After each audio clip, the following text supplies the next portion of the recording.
Ambani news ಗೆ ಸ್ವಾಗತ. ಪ್ರತಿದಿನ ನ್ಯೂಸ್ ಅಪ್ಡೇಟ್ಗಾಗಿ ಸಬ್ಸ್ಕ್ರೈಬ್ ಮಾಡಿ, ಲೈಕ್ ಮಾಡಿ, ಶೇರ್ ಮಾಡಿ. ನಿವೃತ್ತ ಡಿವೈಎಸ್ಪಿ ಕೆಎನ್ ರಮೇಶ್ ವಿಧಿವಶ ನಮಸ್ಕಾರ. ಅಂಬಾನಿ ನ್ಯೂಸ್ ಟಿವಿಗೆ ಸ್ವಾಗತ. ಸಾಮಾಜಿಕ ಕಳಕಳಿಯ ದಕ್ಷ ಪೊಲೀಸ್ ಅಧಿಕಾರಿ ನಿವೃತ್ತ ಡಿವೈಎಸ್ಪಿ ಕೆಎನ್ ರಮೇಶ್ ಅವರು ಹೃದಯಾಘಾತದಿಂದ ನಿಧನರಾಗಿದ್ದಾರೆ.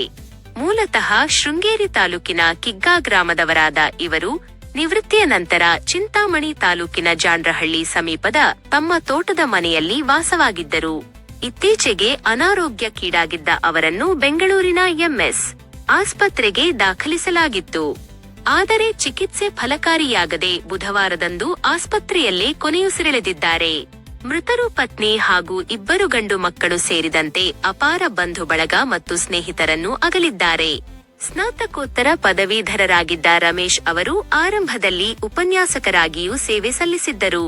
ನಂತರ ಕರ್ನಾಟಕ ಪೊಲೀಸ್ ಇಲಾಖೆಗೆ ಸೇರ್ಪಡೆಯಾಗಿ ಪಿಎಸ್ಐ ತರಬೇತಿ ಮುಗಿಸಿದ ಬಳಿಕ ಮೊಟ್ಟಮೊದಲ ಬಾರಿಗೆ ಚಿಂತಾಮಣಿ ನಗರ ಠಾಣೆಗೆ ಪ್ರೊಬೇಷನರಿ ಪಿಎಸ್ಐ ಆಗಿ ನೇಮಕಗೊಂಡು ವೃತ್ತಿ ಜೀವನ ಆರಂಭಿಸಿದ್ದರು. ತಮ್ಮ ಸುದೀರ್ಘ ಸೇವಾ ಅವಧಿಯಲ್ಲಿ ಕೋಲಾರ, ಚಿಕ್ಕಬಳ್ಳಾಪುರ, ಶ್ರೀನಿವಾಸಪುರ, ಶಿಡ್ಲಘಟ್ಟ, ತುಮಕೂರು ಜಿಲ್ಲೆಯ ವೈಎನ್ ಹೊಸಕೋಟೆ ಸೇರಿದಂತೆ ಬೆಂಗಳೂರು ನಗರ ಮತ್ತು ಗ್ರಾಮಾಂತರ ಪ್ರದೇಶಗಳಲ್ಲಿ ವಿವಿಧ ಹುದ್ದೆಗಳಲ್ಲಿ ಸೇವೆ ಸಲ್ಲಿಸಿ ಸೈ ಎನಿಸಿಕೊಂಡಿದ್ದರು.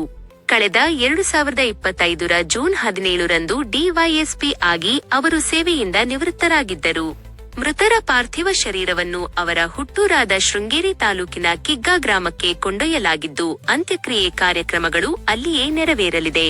ಕೆಎನ್ ರಮೇಶ್ ಅವರೊಟ್ಟಿಗೆ ಸೇವೆ ಸಲ್ಲಿಸಿದ ಹಲವಾರು ಪೊಲೀಸ್ ಅಧಿಕಾರಿಗಳು, ಸಿಬ್ಬಂದಿ ವರ್ಗದವರು, ಸಂಬಂಧಿಕರು ಹಾಗೂ ಸ್ನೇಹಿತರು ಈ ಅಂತಿಮ ಕಾರ್ಯಕ್ರಮದಲ್ಲಿ ಪಾಲ್ಗೊಂಡು ಕಂಬನಿ ಮಿಡಿಯಲಿದ್ದಾರೆ.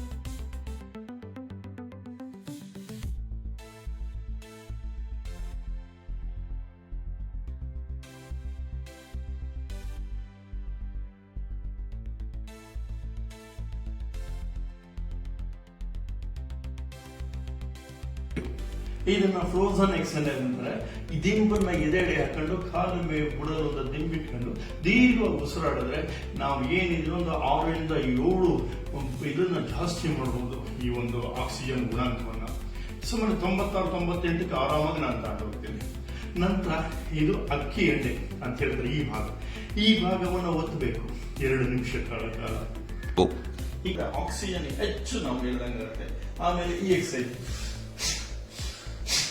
ಆಮೇಲೆ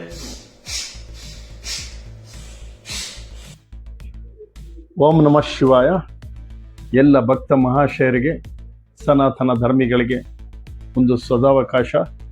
ಈ ಒಂದು ಭಾರತದಲ್ಲಿ ಜಗದ್ಗುರು, ಜಗದ್ ಜನನಿ ಅಂತ ಹೇಳಿ ಗುರುತಿಸಲ್ಪಡುವಂಥ ನಮ್ಮ ಭಾರತದಲ್ಲಿ ಸ್ವಾಮಿ ವಿವೇಕಾನಂದರು ಯಾವ ರೀತಿಯಾಗಿ ಇಡೀ ಪ್ರಪಂಚಕ್ಕೆ ನಮ್ಮ ಸನಾತನ ಧರ್ಮದ ಒಂದು ಪ್ರಭಾವ, ಒಂದು ವೈಶಿಷ್ಟ್ಯತೆ ಉಚಿತವಾಗಿ, ಔನ್ನತ್ಯವಾಗಿ, ಔಚಿತ್ಯವಾಗಿ ತೋರಿಸೋದು, ಅದೆಲ್ಲದಕ್ಕೂ ಸಾದೃಶ್ಯವಾಗಿ 144 ವರ್ಷಗಳಿಗೆ ಅಂದರೆ 2 ಜನ್ಮದಲ್ಲಿ ನಮಗೆ ಸಿಗದೇ ಇದ್ದಿದ್ದು ಸಿಗುವಂತಹ ಒಂದು ಅವಕಾಶ.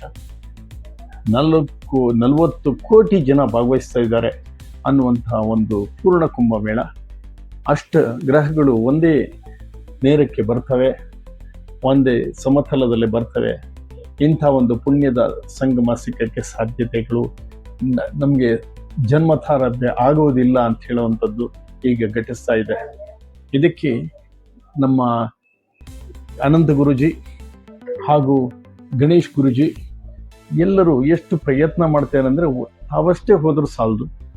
ಅವರಿಗಂತೂ ಆರಾಮಾಗಿ ಕೆಂಪು ಹಾಸಿನ ರೀತಿಯಲ್ಲಿ ಅಲ್ಲದೆ ಇದ್ರೂ ಬಹಳ ಉತ್ತಮೋತ್ತಮವಾಗಿ ಸೌಕರ್ಯ ಸಿಗ್ತಾ ಇತ್ತು. ಅದನ್ನು ಬಿಟ್ಟು ತಾವಷ್ಟೇ ಅಲ್ಲ, 1000 ಜನನನ್ನು ಕರ್ಕೊಂಡೋಗಿ ನಮಗೆ ದೊರಕುವಂಥ ಸೌಭಾಗ್ಯ ಎಲ್ಲರಿಗೂ ದೊರಕುವಂತಾಗಲಿ ಅಂತ ಮಾಡ್ತಾ ಇದ್ದಾರೆ. ನಿಜವಾಗೂ ಅವರೆಲ್ಲರಿಗೂ ಅಭಿನಂದನೆ ಸಲ್ಲಿಸಬೇಕು. ನಮ್ಮಲ್ಲಿ ಕೆಲವು ಸಣ್ಣ ಸಣ್ಣ ವಿಚಾರಗಳು ಬರ್ತಾ ಇದ್ದಾವೆ, ಆದರೆ ಇನ್ನು ಕಡಿಮೆ ಮಾಡ್ಬೋದು ಅಥವಾ ಹೇಗಿದೆಯಾ ಸೌಕರ್ಯ, ಅವ್ರು ಎಷ್ಟು ಮ್ಯಾಕ್ಸಿಮಮ್ ಆಗುತ್ತೋ ಅಷ್ಟು ಸೌಕರ್ಯವನ್ನು ಕೊಡುವಂಥ, ಕಡಿಮೆ ದರದಲ್ಲಿ ಕೊಡುವಂಥ ಕೆಲಸ ಮಾಡಿದ್ದಾರೆ. ಅಲ್ಲಿ ಹೆಚ್ಚು ಖರ್ಚಾಗುತ್ತೆ ವಸತಿಗೆ. ಆ ವಸತಿ ಆಗದೇ ಇದ್ದಂಗೆ ಅದಲ್ಲಿ ಸುಖಾಸೀನ ಬಸ್ ಇರೋದ್ರಿಂದ ಅಲ್ಲೇ ಕಳೀಬೋದು. ಮುಖ್ಯವಾಗಿ ಎಷ್ಟೊಂದು ಸಾಧು ಸಂತರ ಭೇಟಿಯಾಗ್ತದೆ, ಅಲ್ಲಿ ಸಾಧು ಸಂತರ ಸಂಪರ್ಕ ಆಗ್ತದೆ. ಅಲ್ಲಿ ನಾವು ಕೆಲವು ಕೇಳ್ತಾರೆ ಎಷ್ಟು ದೂರ ನಡಿಬೇಕಾಗತ್ತೆ ಅಂತ. ಹಿಂದೆ ಪಂಡ್ರಾಪುರ, ಧರ್ಮಸ್ಥಳ, ತಿರುಪತಿ ಎಲ್ಲ ಪಾದಯಾತ್ರೆಗೆ ಹೋಗ್ತಾ ಇದ್ರು. ಅದರಿಂದ ಆರೋಗ್ಯ ವೃದ್ಧಿ, ಒಂದು ಒಗ್ಗಟ್ಟು, ಎಲ್ಲದಕ್ಕಿಂತ ಹೆಚ್ಚಾಗಿ ಭಕ್ತಿ ಸಂಚಯವಾಗ್ತಿತ್ತು. ಇಂಥ ಕೆಲಸ ಆಗ್ತಾ ಇದೆ.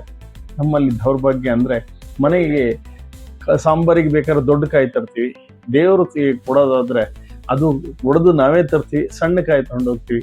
ಅಷ್ಟು ಜಿಪುಣತನ ನಮ್ಮಲ್ಲಿ. ಆ ರೀತಿ ಮಾಡಬಾರ್ದಲ್ವಾ?